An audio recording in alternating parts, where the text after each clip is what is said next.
Stéphane Oquet, je suis adjoint de la sous-directrice de la sous-direction des entreprises au Commissariat général au développement durable au ministère de la Transition écologique. Avant, on achetait et on achète toujours un produit électrique ou électronique en fonction de son prix, de sa performance, mais on ne se pose pas vraiment la question ni de sa réparabilité, ni même pas forcément assez de sa durée de vie ou de son obsolescence. Donc l'objectif, c'est de mieux lutter contre l'obsolescence programmée, c'est d'allonger la durée de vie des produits en introduisant l'idée qu'il est préférable d'acheter un produit réparable. Tout à coup, face à la nécessité réglementaire de mettre en place un indice de réparabilité, l'idée est venue,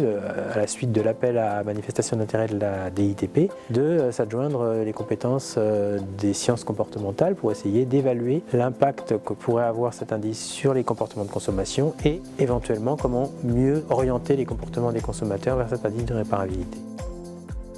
Ça a donné un accompagnement par la DITP sur tout à la fois l'interrogation sur le fait que les consommateurs reconnaissent ou pas cette notion d'indice de réparabilité, avec des études quanti et quali très rigoureuses en termes méthodologiques, et des tests, aussi bien en magasin qu'en ligne. Et là encore, les enseignements ont été assez riches, même si on s'apercevait que cette notion était peu reconnue et peu comprise. Il se trouve que l'étude nous l'a précisément déterminée et définie. Elle nous a aidé aussi à choisir un modèle de logo plus reconnu que les autres par les consommateurs.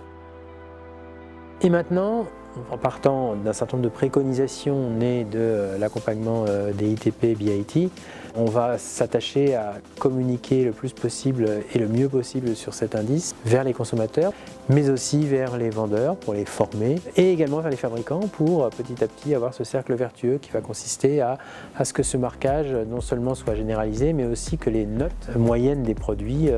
deviennent de plus en plus élevées. Réussir la transformation publique, c'est ne pas avoir peur d'accorder autant d'importance à la manière de mettre en œuvre les décisions de politique publique qu'à la décision elle-même. Et donc, je pense qu'aujourd'hui, la science comportementale est indissociable du fait de mettre en œuvre une mesure de politique publique.